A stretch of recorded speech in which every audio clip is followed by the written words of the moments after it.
Welcome to What a Creep, the show with Mark O'Donoghue and Sonia Mansfield talking about creeps from the past to the present. This is your quick guide to the biggest creeps, jerks, assholes, and losers, the best of the worst. From two nice ladies who want the world to be a little less creepy.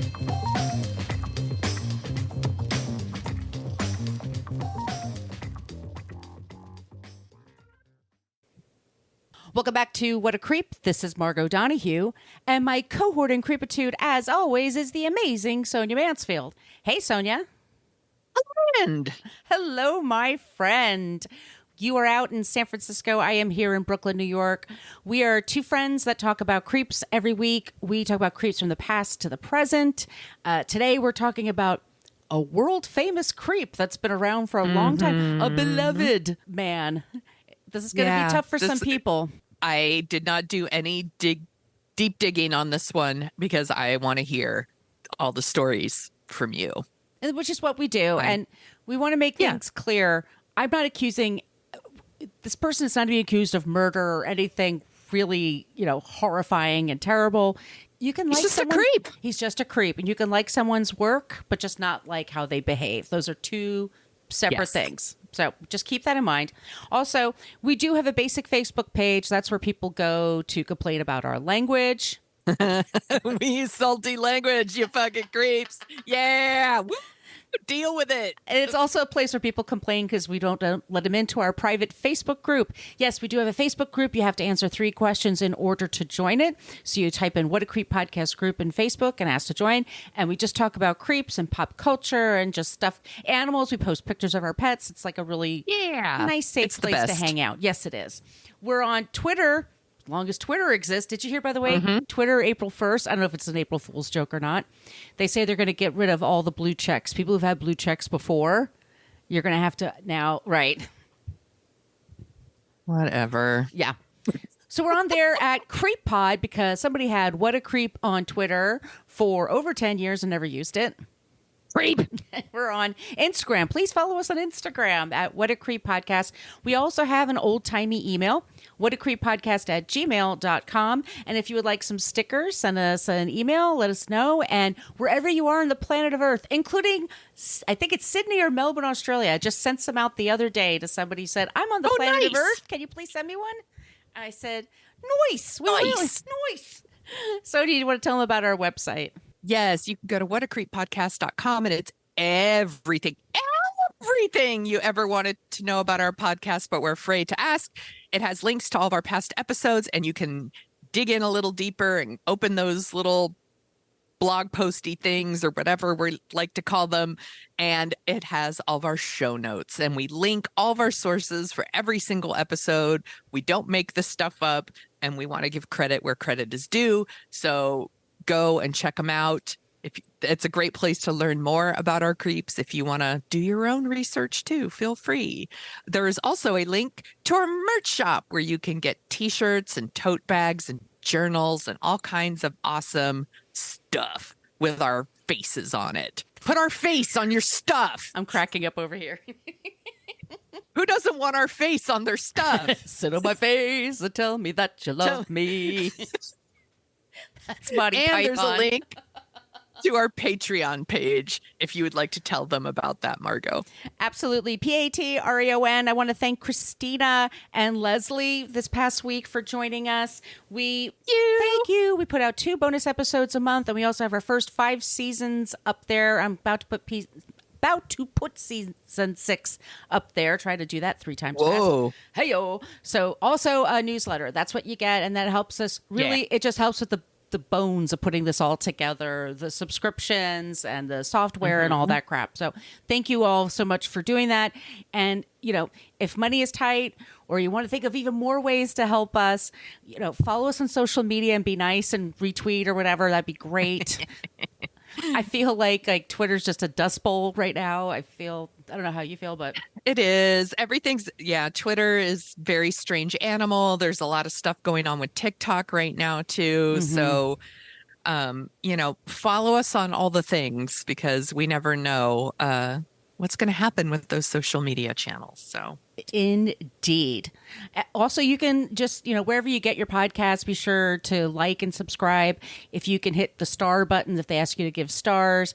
I want to thank Christina Bigheart because she left us a 5-star review for this and also for dorking out. We really appreciate it. And Spotify now, you can actually give your review at the end of a podcast. I want to thank Kellyanne, Laura G, Alexis, and Wits End for leaving positive reviews. Wits End says the commercials are too loud. I'm sorry, we have no control over that. I wish we have did. No say over that, but I hear you. That happens to me on my television all the time. Yeah, and sometimes, for me too. I put it on, I'm like, boom! I put in pauses, like I'm really hoping that it goes in the right place, but we do the best we can, but we appreciate you doing that for us. Okay, Sonia, I think we went through everything. Should we get into our comedy creep today? Yeah, let's do it. Now, I just want to say in the comedy news this week, and we're probably going to have to do another special episode because fucking Chris D'Elia still out there creeping. 2 of his cohorts, David Cho and Bobby Lee, are on the latest list to be canceled. And I'm not going to say it's pretty fucking gross, but I have not heard this. Holy shit. It's happened in the last day and a half. It's all over Twitter, all over TikTok. It's Bobby Lee, and he has a story about Tijuana. And trigger warning, it's sexual assault with a child. So Jesus fucking Christ. And blatantly saying, oh, we can't get canceled because we're comedians. It's just a joke. It's not. Fuck these people. This person hasn't done that, I want to say, by the way. Yes. I'm not roping him in with that, but there is, I would just say, a lot of toxic masculinity in comedy. Has been, maybe always will be. I'd hope that wouldn't be the case. You and I were talking off the air about him, like, how would I describe him? And you're like, is he handsy or is he just a creep? I'm like, he's kind of both. I also think he's just a really angry guy. And you're a tall, successful white male in this world and who doesn't have any boss. You know what I mean? Don't whine to me what about are you where you're mad angry about. Yeah, I have no time for it, just so you know. So Bill Murray is comedy legend, who first came to fame as one of the not ready for primetime players. Primetime players, that's a whole other thing from like back in the day when television had 3 channels, primetime TV. Yes, and primetime was 8 to 11. 10. Yeah, well, 11. It was from Saturday Night Live from 1977 to 1980. He has gone on to star in classic films like Stripes, Rushmore, Ghostbusters, What About Bob, and Groundhog Day. That's just to name a few. And I freaking love all those movies. Yes, they're good. He's very good. He's maybe the first 2/3 of Stripes and then it kind of falls apart. But other than that, he also has won Emmy Awards. He's been nominated for an Academy Award, and he received the Mark Twain Prize for American Humor in 2016. Thanks, Obama. Sorry. I couldn't help it. It was like low-hanging fruit. I had to go for it. Yes, you had to do it. He's also known to be an abusive creep who has been a bully in just about every sense of the word on set and off since the beginning of his career, and only in the last year has faced anything resembling consequences. We're also big fans, but this shit needs to be discussed. Yes. My sources are Deadline, New York Times, CNBC, Wikipedia, of course, 2 different articles from Vanity Fair. There's a YouTube clip of Bill Murray creeping on Gina Davis on the Oh my God, I've seen that. Arsenio Hall show 1990. I'll post it in the Facebook group as well. Los Angeles Times, Jezebel, The Smoking Gun. There's a YouTube channel. I don't know if you saw this. I sent you the show notes the other day. The top 10 beyond the screen moments for Bill Murray. The woman, the person that's doing the presenting. I say girl because anybody under like 25 is a kid to me. It's not meant to be disrespectful. You think you're bad at pronouncing names, Sonia? Woo! You feel real good about yourself after watching this video. Can't wait. Can't wait. Wowzers. Okay. Los Angeles Times podcast Asian Enough with Lucy Liu. Nikki Swift, Entertainment Weekly, the AV Club, New York Post. Page 6, History of Bill Murray Beefs /film. Ooh. And I got this from the Libby app, my library app, Gina Davis's memoir, Dying of Politeness, which I think you'll really like. Yeah, I need to read that one. Yeah, I think I was a lot like, oh, Sonia and Gina would be buds, like right away. Oh, Yeah. thanks for saying that. That's flattering. She's awesome. She's wicked awesome. Trigger warnings: domestic violence, assault, and workplace abuse. So I'll just give you a background on Bill Murray. William James Murray was born September 21st, 1950. Like I said, he's a comedian. He's also an actor, a writer, producer. He's also directed a few times. He's from a big Irish Catholic family, Evanston, Illinois. 8 siblings. This is old school Irish Catholic. You know, the mother had multiple problems with miscarriages. Catholicism was just like the way it went. 3 of his siblings, John Murray, Joel Murray, and Brian Doyle Murray, are also actors. He has a sister that's a nun. Oh. Who's in Michigan now, but she's traveled all over the world. He was in 1967 when he was 17. He lost his father due to diabetes, complications from diabetes. His dad was 46. Damn, that's so young. It's so young. When he graduated high school, he went to college in Denver, Colorado, of all places. Regis University? I'm not familiar with it. Oh. It sounds Catholic. Was studying medicine. He was going to be like the goofy doctor, like a Hawkeye Pierce, I guess, that like, you know. As long as he's not a Patch Adams. Jesus, that movie. That needs to go on the dorking out list, by the way. Yeah. Yeah. But then that means we have to watch it. Hello. Blah. In 1970, he was 20 years old. He was flying to Chicago O'Hare Airport, and he tried to smuggle 10 pounds of pot with him. And he literally had it in the bag sitting next to him on the plane. And he joked with the passenger sharing the row with him that he was packing a bomb. And as soon as they landed, he got arrested by the police and he was on probation. Oh, my God. Yeah. He got his career. His brother got him into Second City in Chicago, which is this improv troupe. It's historical. John Belushi was one of the students there, and they became good friends. John Belushi moves to New York to do National Lampoon Radio Hour, and he brings Bill Murray with him. And then Bill Murray gets attached to Saturday Night Live with everybody that's attached to Saturday Night Live at the time. He becomes a huge star. Biggest thing for him, and the best thing that ever happened to him, is that Chevy Chase, a previous creep that we've covered, by the way, I think it's on the Patreon wall. Chevy left early after only one season, I think, only 1 or 2 seasons, and he went to become a movie star, which Chevy Chase was a huge movie star for a while there. He was. And this was 100% a thing that used to happen on SNL. It doesn't seem to happen so much anymore. It was almost like your audition to be a comedy superstar, right, was to be on SNL, and then you would go on to make movies. Or you led a TV sitcom on your own. Yeah. You know, it was the launching pad for your career. I mean, and once you're an SNL member, it's like for life, you get to say that you were an SNL member, even though everybody describes it as a miserable experience. We should probably talk about that one day. I would love to. I've definitely heard things about Lorne Michaels, and I'm sure you have too. Yes. So he's in Saturday Night Live for 3 years. He dates Gilda Radner on and off.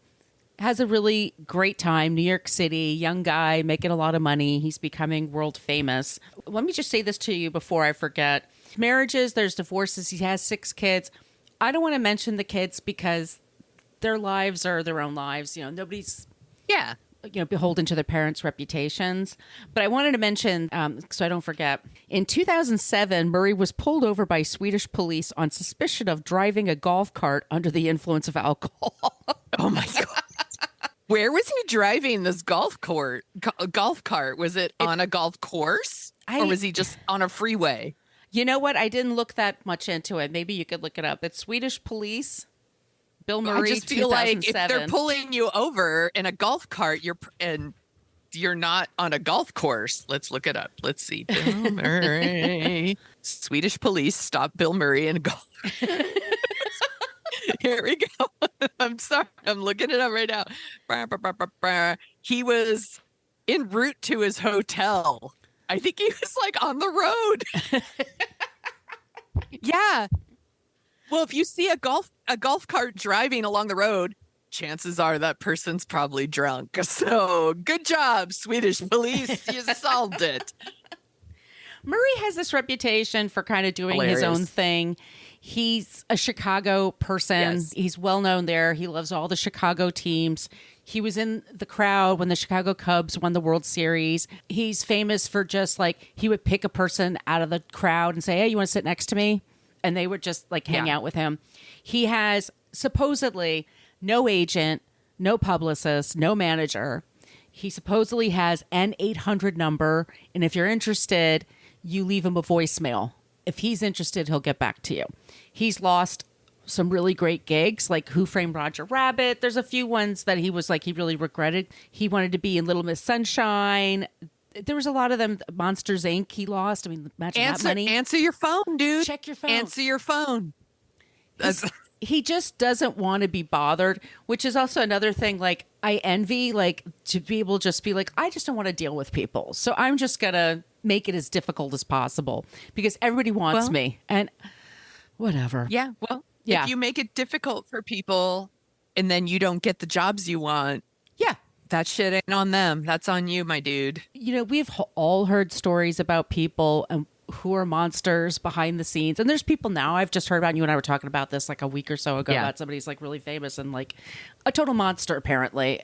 I did tell you something off the air. Anyway, but he's known for his moodiness. He's also known, like, he likes you. He treats you like, you're amazing. If he doesn't like you, he has a very cold shoulder and he'll make it very obvious that he doesn't like you. My story is I met him once and I made him laugh. And I felt like... Of course you did. Of course you did. But it was like a pat on my back kind of moment. But somebody else, I was telling that story to somebody who's in the industry, like, if you were on a set with him, he'd probably be like a puppy dog around you the rest of the time. But if you didn't make him laugh that first day, he might just ignore you. He just might just decide. And it could be man, woman, young, old, good looking, not whatever. Like, he just finds a reason to not like someone or to like someone. He just... Right. He's moody as fuck. Dan Aykroyd calls him the Murricane because of his moods. This is someone who used to pal around with John Belushi. Yes, exactly. Bill Murray, when Chevy Chase came back, and what was the movie he did with Goldie Hawn? Oh, Foul Play. Foul Play. Chevy Chase comes back, and he's a big fucking movie star. He admits he was an asshole. I think he still admits he's an asshole, but that... Oh, my God. He's still a huge asshole. He has an enormous ego and really thinks the world of himself. And he shows up at Saturday Night Live and, oh, you losers still doing this? I'm out on a movie set, blah, blah, blah. And Murray got so mad at him that he just charged at Chevy Chase and they were just beating the snot out of each other. How that story even got out, but I don't even know who to root for in that fight. And John Belushi instigated it. And it was in front of Gilda and Jane and Lorraine Newman. Like, they were all there watching this. I mean, and years later, and they became friends eventually. They worked in Caddyshack together. I mean, maybe it's something like men love to say, like, oh, we just fight it out and then we're done, I prefer passive aggressive. But anyway. Same. Here's some stories about him on Saturday Night Live. Seth Green. I wrote Seth Rogen. He was 9 years old when he appeared on Saturday Night Live. And backstage, he said this. Murray made a big fuss. He said this on the Good Mythical Morning podcast. Seth was apparently sitting on the armchair, and it was the part of the arm that he wanted to rest on. He didn't want this 9-year-old kid. And so he told him, get the fuck off. And Seth said, no, I'm going to sit here. There's plenty of room, make room for me. 9 years old. Murray picks him up, drags him, and then he puts him over grabs him by the balls, by the way, and throws him on top of a trash can and says, you're going to act like trash. You're going to be in the trash. And this little 9-year-old kid to a 9-year-old. Come on, dude. It's inexcusable. He's in his 30s by now. I mean, this is not a young person. Maybe even 40s. Bill Murray's like 72 now. Rob Schneider says that in the 90s, because every once in a while he comes on the show or he'll visit. Yes. Or he always does, like, every 5 to 10 years they do like a reunion show. And he said that he hated the crew with like Rob Schneider and David Spade. He hated Adam Sandler. And he most hated Chris Farley and treated him like shit, which broke Chris Farley's heart. That really upsets me. I'm like, I get it. Rob Schneider sucks. But Yes. Chris Farley, come on. He's a big puppy dog. I mean, he said that it was Yeah. because he reminded him too much of John Belushi, and Belushi I flamed wondered out. that too. I never heard of this before, and I think I got this from Vanity Fair. Solange Knowles, that's Beyonce's Yes. very talented sister. 2016, this happened. Bill Murray was at a taping, and she was the musical guest. She performed a song called Don't Touch My Hair. Mm-hmm. He took that as a reason to try to touch her hair. We all know you do No. not touch a black woman's hair. Of anything in the world that's going to get your Also, ass just beat, Don't touch people. you don't touch people. You don't touch people. Yes. But also, there is a whole thing about like people wanting to touch like black women's hair, and Othering it's like, black women. yes, Right. exactly, and it's like, no, no, no. He's such an asshole. What So- an asshole. Every once in a while, producer Judnick Maynard tweets that because he witnessed this happening. Your yearly reminder that I saw Bill Murray put both hands into Solange's scalp after asking her 3 times if her hair was a wig or not. Fuck you. It's not your business if it is or not. It's so What an fucked up. asshole. Yeah. Like I said, the movies he's done, Stripes, Tootsie, Ghostbusters, Little Shop of Horrors, she's having a baby. I mean, he's just like we said, he's done some amazing stuff, but Yes. here's some more shit. In 1988, he was in director Richard Donner's movie, Scrooged. Really like Scrooge, by the way. I think Scrooge is really funny. I know some people don't, and I loved it, and then I stopped loving it, and now I love it again. Yeah. I get Yes. it's too negative for some people. It's super dark. It's very a dark. Very, yeah. But it makes me laugh really hard. But Richard Donner said that one of the YouTube clip, the girl kept saying donor. I'm like, no, there's 2 N's. Even I The know girl, it's Richard I'm Donner. sorry. He's on the set and he was just very moody and difficult. And Richard Donner supposedly was like one of the loveliest, funnest people to work with. He directed Superman and Lethal Weapon. And Yeah. usually actors love working with. Gene Hackman was like, I'll do Superman too if it's with you, right? So like he just Aw. treat him like shit. It was because at the time he said he was divorcing his first wife, Margaret Kelly. He has a definite type, by the way. So I think actually I could have a chance with him. You're all, but I don't date creeps. Oh, so no. But he might mellow out. Anyway, Margaret, but they didn't wind up getting actually divorced until like 96. But that's part of the reason. Now we get to Quick Change. This is 1990. Mm-hmm. He is co-directing a movie with Howard Franklin. He is there doing this movie with Gina Davis. And once again, her book is called Dying of Politeness. For her audition, he had her meet in a hotel room, which is not a thing we do anymore. Red flag. Red flag on the play. Here we go. Red Waving my flag. red flag. She's got a red Red flag in her flag. hands, folks. He has a sexual massage device, a vibrator. He has a vibrator on him. And it's called the Thumper. And I know. Sorry, everybody. I'm a Right child. away, I'm a child. right away, I'm like, he used it to in auditions with women to see if they had a sense of humor. He would reach behind them, pull up the shirt behind their backs, and then put Thumper on them. Now, I don't know if you've used a device or not. First of all, like you hold one out, a vibrator. I'm not going to touch it. I don't care if it just came out of the. I'm a little like what? Yeah. But I'm not going to do it in mixed company. I'm not going to do it with a total stranger. He's there with like 2 other people, and he's putting her on a bed, and she said no multiple times, and he wouldn't stop. And I want to go back to really quickly a movie called Meatballs. Yes. Which Meatballs, I remember loving this movie, and I tried watching again recently. And there's a woman who plays his girlfriend who's like a camp counselor. And the first time they're in a scene together, he is practically raping this woman on a couch. Like she is trying to get away from him. And he is so relentless. Bill Murray, by the way, 6'2". Like he's a big, big guy. Gina Davis is 6 feet tall. There's so many movies from that time period that you watch them now and you're like, ew. Oh, it's a big ew.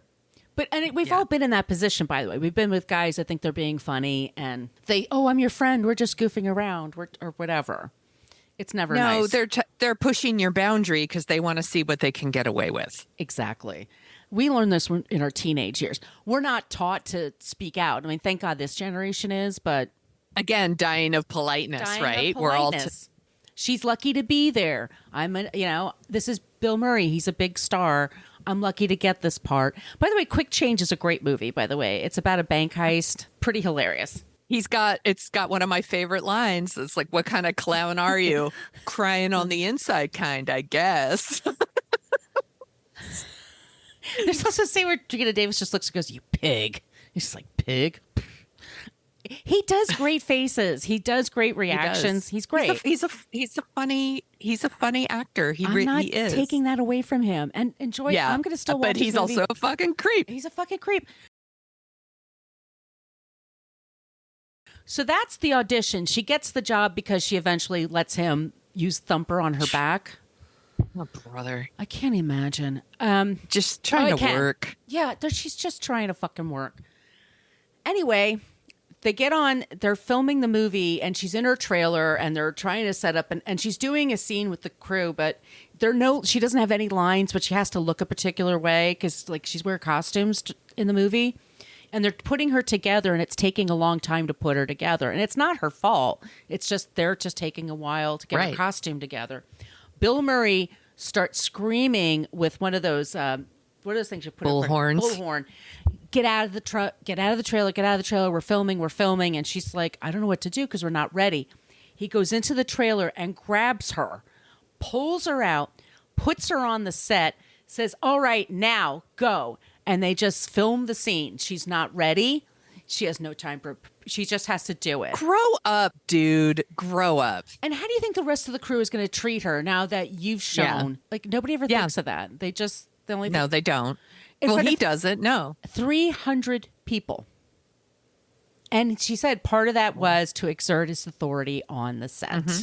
So then we go to 1990 and they're promoting the movie and they're on the Arsenio Hall show. And Arsenio Hall, big show to be on at the time. That was the cool show. He and Gene are on there and Bill Murray could not be sleazier. He's just Oh my so God. handsy. It's so handsy, so inappropriate.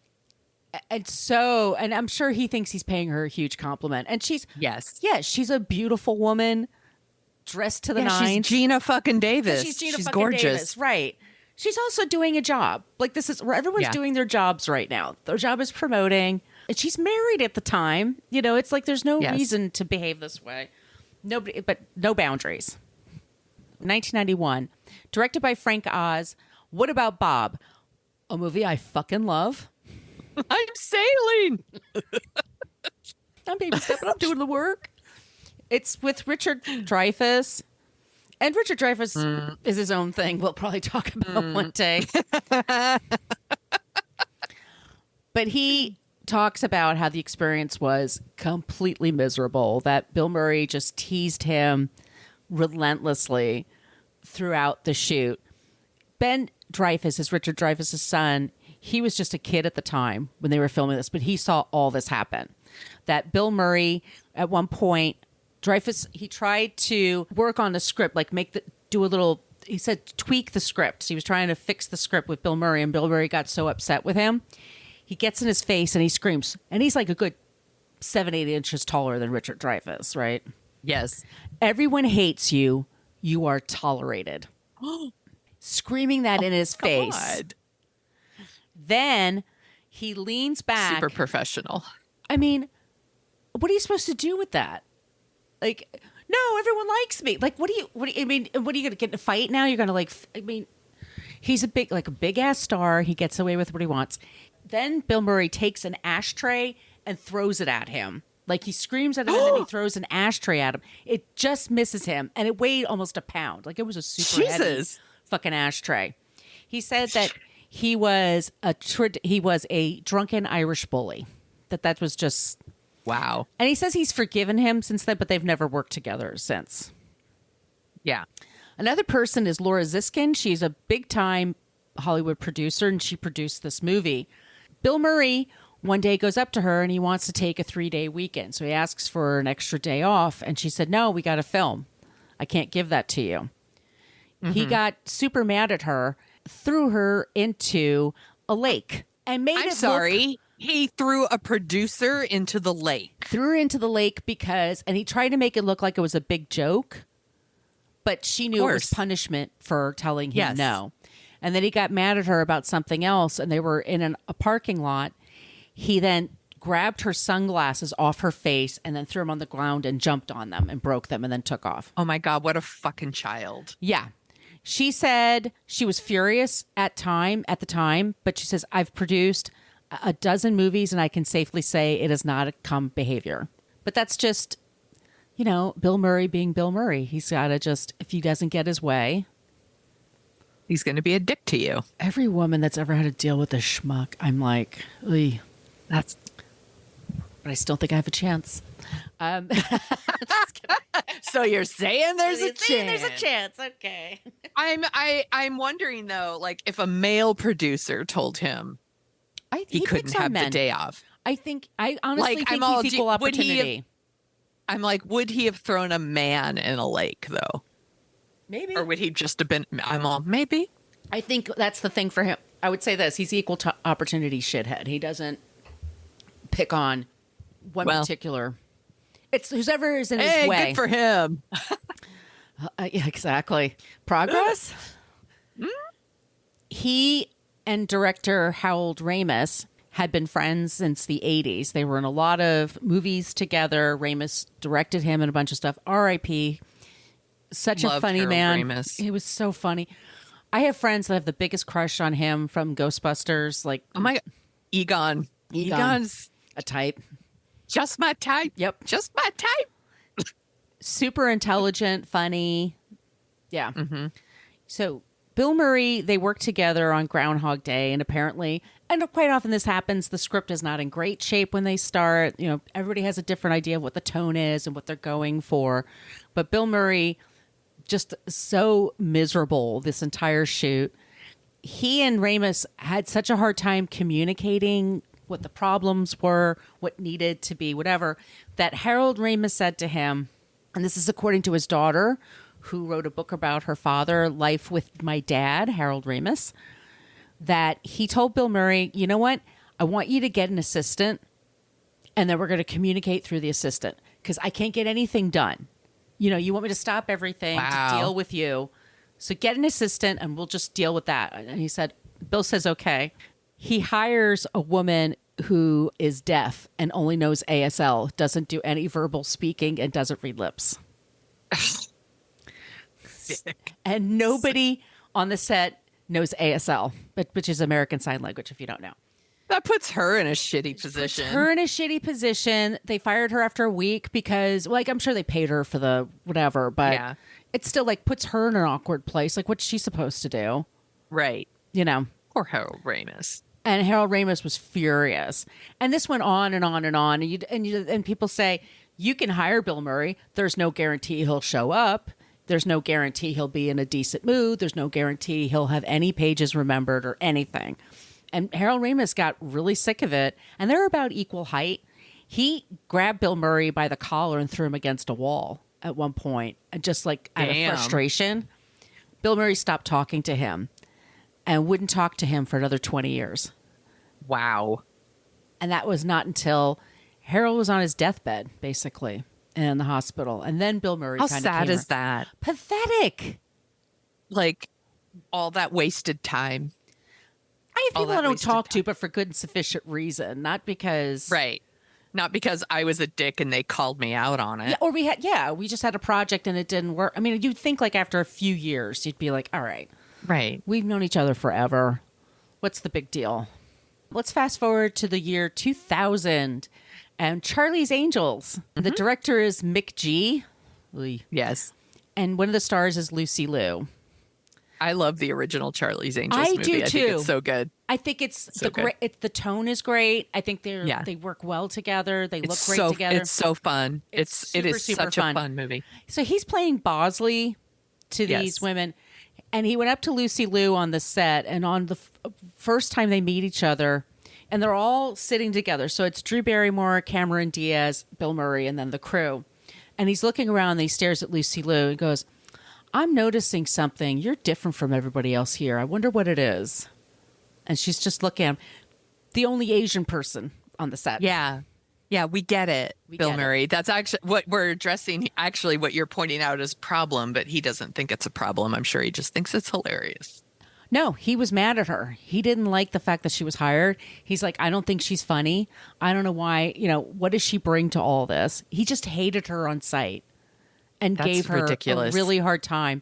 And there was a scene where Lucy Liu was like, they all had to learn combat because the angels never use guns. The angels used their fists, and they had like yeah.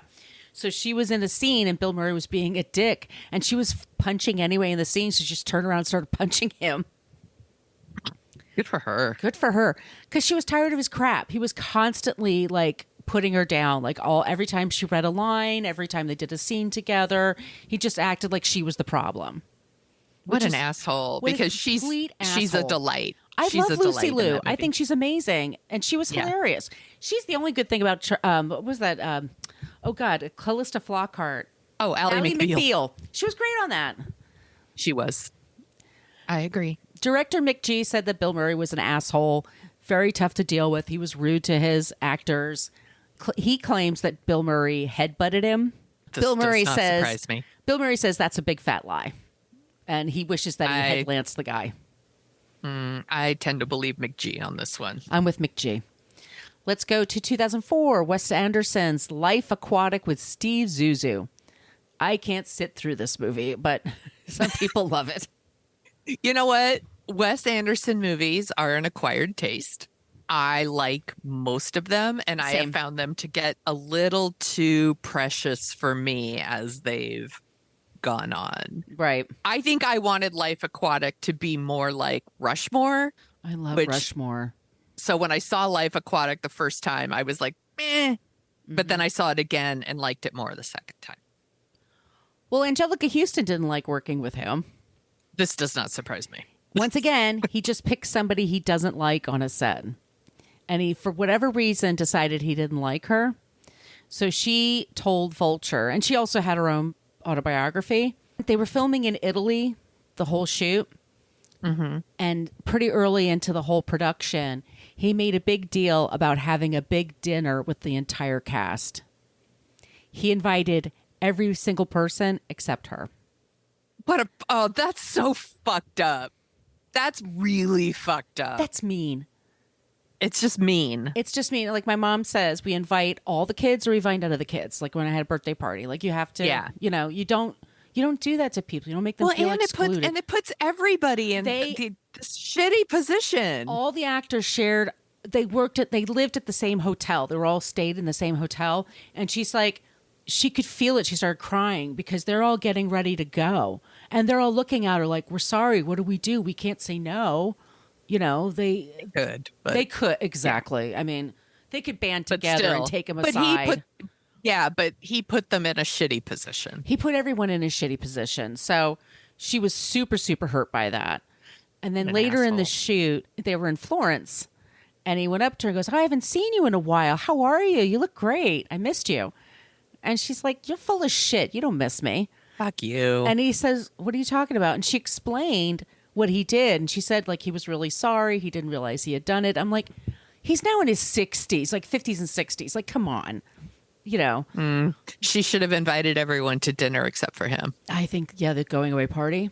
Mm-hmm.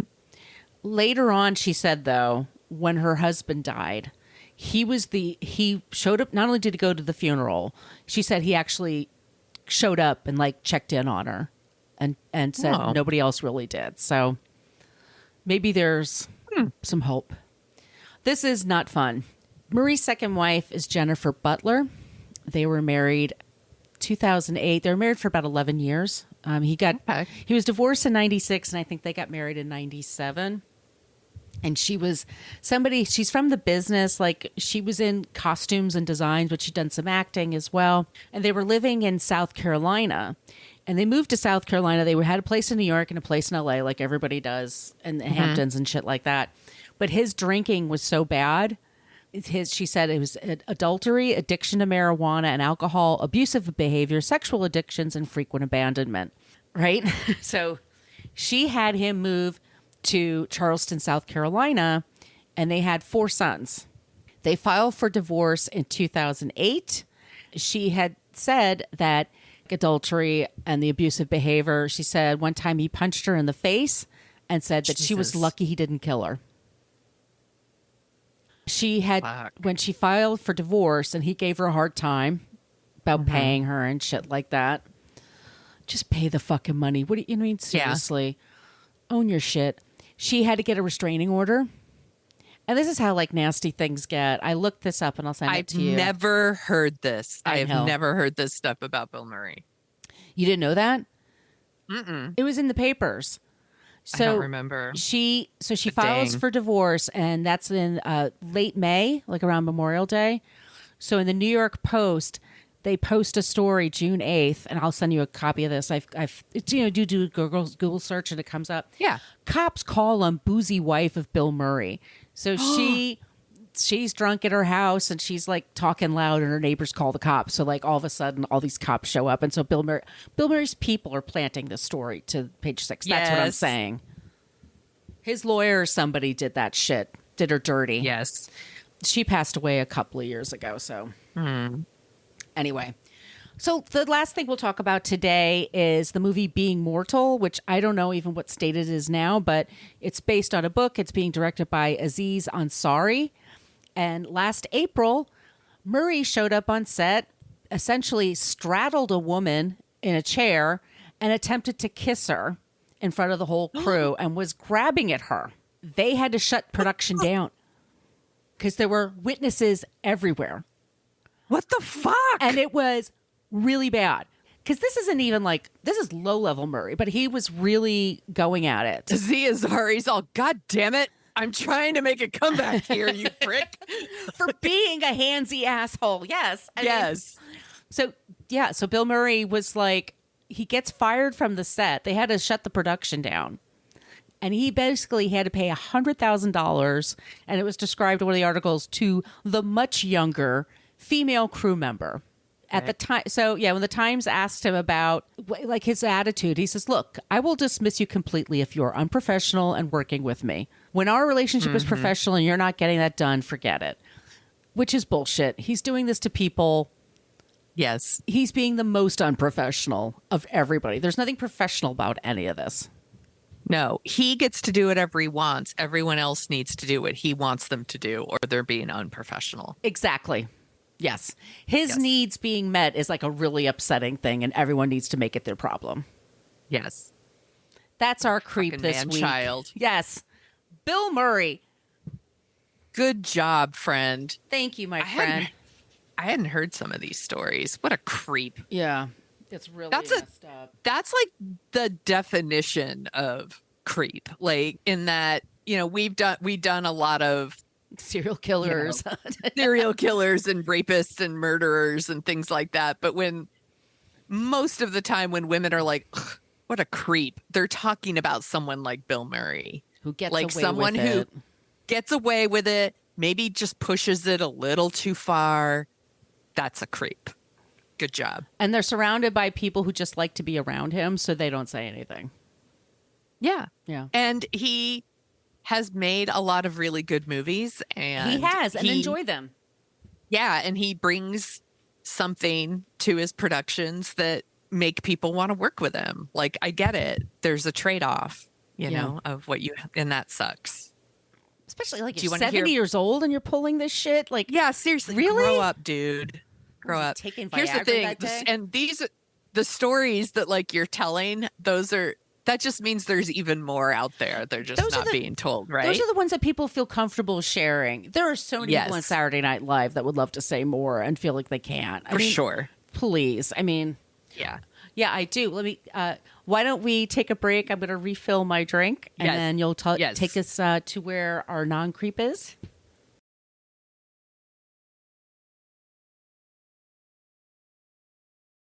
Okay, let's talk about our non-creep. I'm pretty sure you know who this person is. We're going to talk about Gilda Radner. So Gilda Susan Radner was born June 28th, 1946 in Detroit. Cancer. Her mother was She was a Cancer. Sorry. That's how. Yes. Spoilers, Margot. Her mother was Henrietta. I love like old timey names, and Henrietta is one of those. Yeah. And her father was named Herman, another old timey name. Her mother was a legal secretary. Her father was a businessman. And she was named Gilda. It's so funny. Her parents were like, she was named after her grandmother, but her grandmother's not named Gilda. Basically, it's the letter G is like from the grandmother, but the name is actually from the very famous movie with Glenn Ford and Rita Hayworth. So that's where she got the name Gilda. She always had eating disorders. This is one of the things that's really sad about Gilda Radner. We all know who Gilda Radner is, and like she was always very, very thin, and she was like that from a very young age.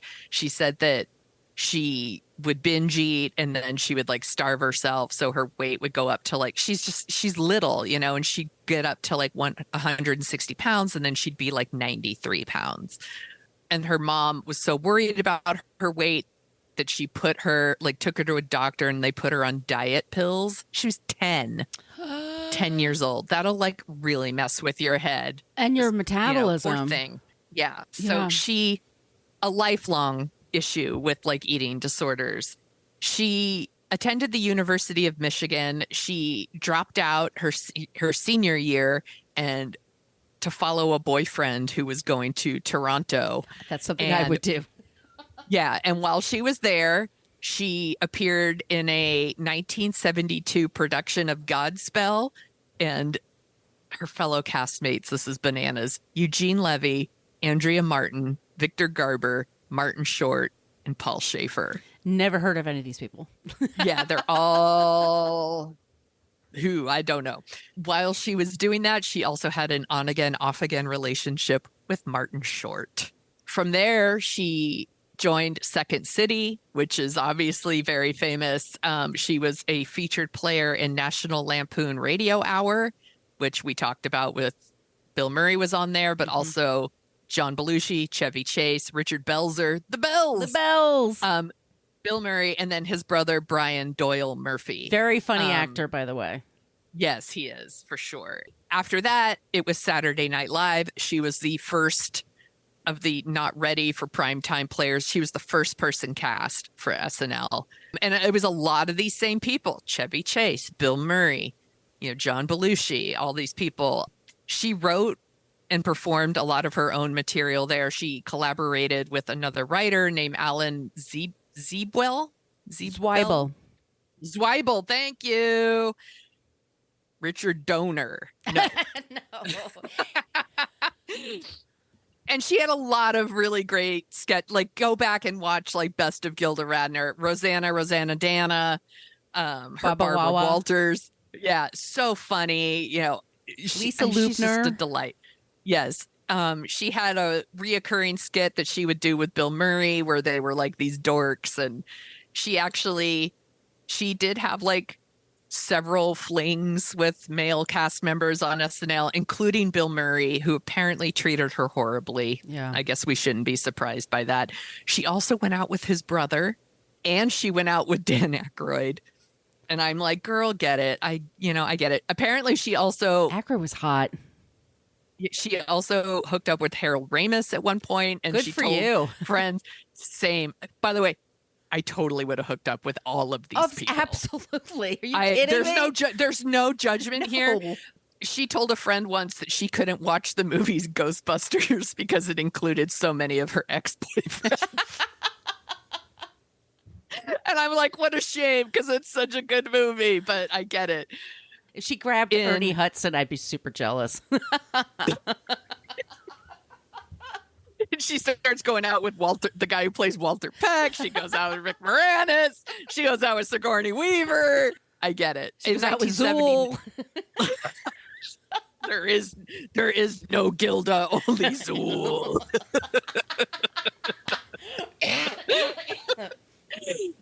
She did Broadway in 1979. She did a show called, it was like Gilda Radner live from New York. And it was like kind of this like racier material that she couldn't do on SNL. Yes, it was. And it was filmed. It was directed by Mike Nichols, and it was released in theaters as Gilda Live. During that Broadway production is when she met G.E. Smith, who we also all know. He was in Hall & Oates, and then he was also one of the musicians on SNL. And they were married in 1980, but it didn't last long because the following year she did a movie called Hanky Panky with Gene Wilder. And it was like love at first sight when they met. She broke up with G.E. Smith, and she was with Gene Wilder from then on. Can't blame her. They made The Woman in Red together after that. They got married in 84, and they made one more movie together called Haunted Honeymoon. And while filming Haunted Honeymoon, she was feeling like really fatigued, like really tired all the time. And she had an eating disorder for most of her life. So I think there was a lot of like, it's the symptom of that. And so she's going to the doctor over and over and over. 10 months later, they diagnosed her with ovarian cancer. Oh, it took them 10 months to figure out what was wrong with her. So awful. Stage 4 ovarian cancer. Fuck cancer, by the way. So she immediately underwent surgery. She had a hysterectomy.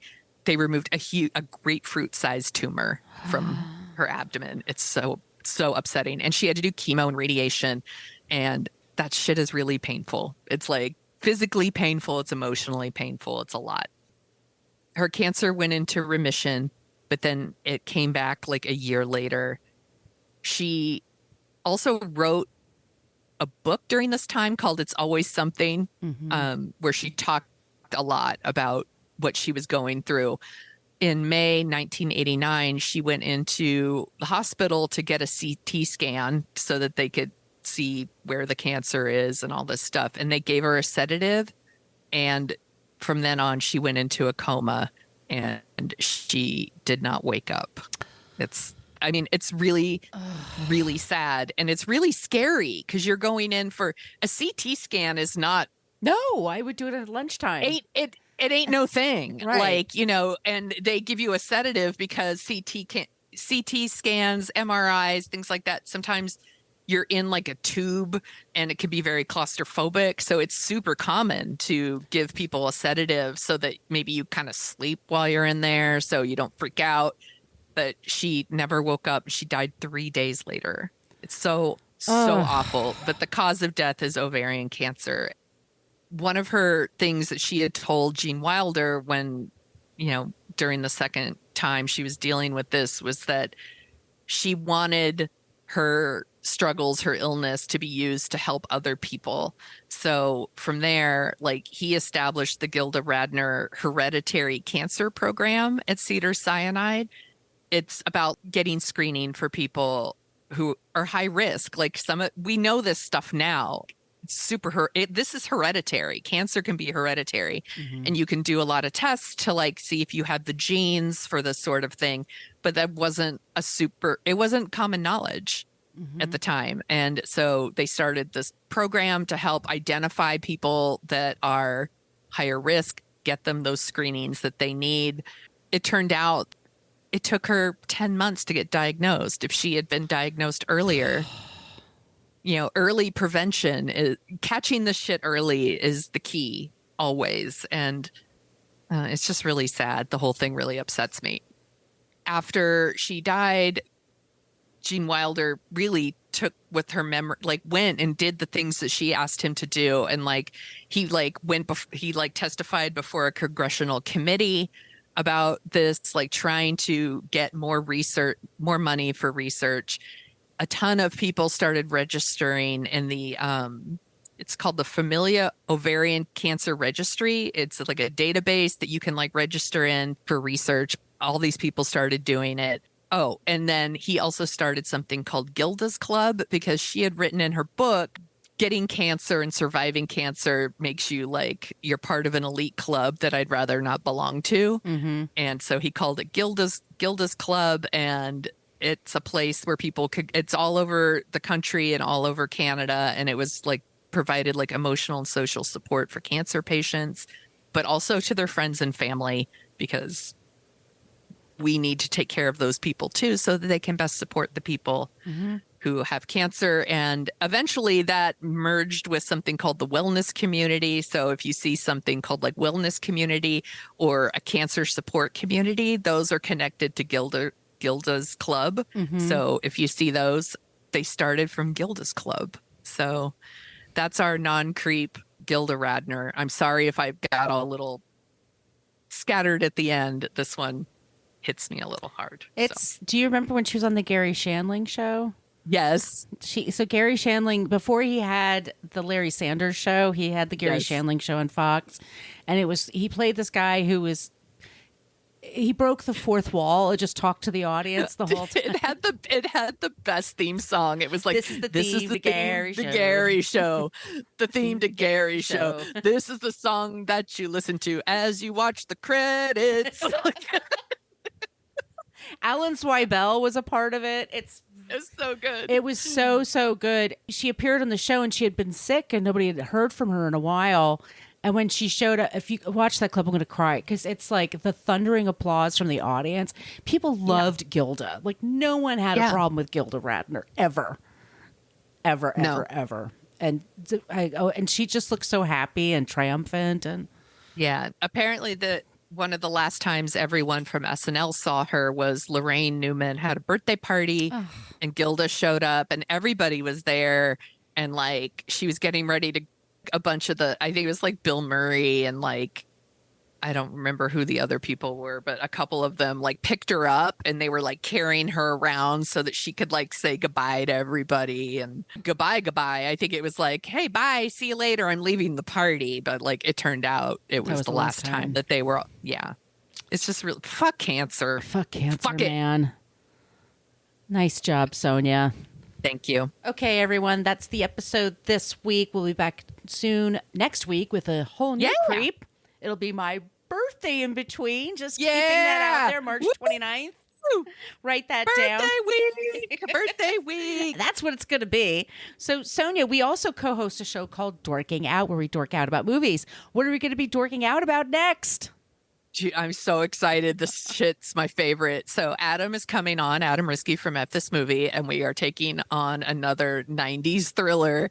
We are going to talk about The Crush, starring Alicia Silverstone. I'm really, really excited because I know this movie's bananas. It's gonna be so fun.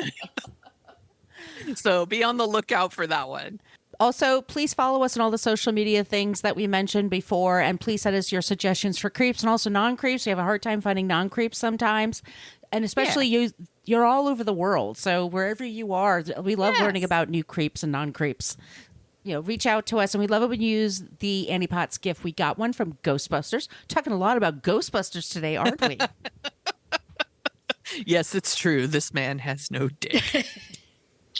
He's great in there. He's really, really funny in that movie. Okay. Damn you, Bill Murray. Murray. Okay. whatacreeppodcast@gmail.com. Reach out to us and let us know if you want some stickers or just give us your ideas. Tell us where you listen to us. We love listening to those kind of stories. Yeah. We have a bonus ep for the Patreon members coming out next week. And in the meantime, stay safe, be kind. Don't be a creep. Don't be a creep. Thank you for listening to us talk about creeps. You can follow us at What a Creep Podcast on Facebook, Twitter, and Instagram. But don't follow us too closely. You can email us your creepy stories at whatacreeppodcast@gmail.com. But please keep your dick pics to yourself.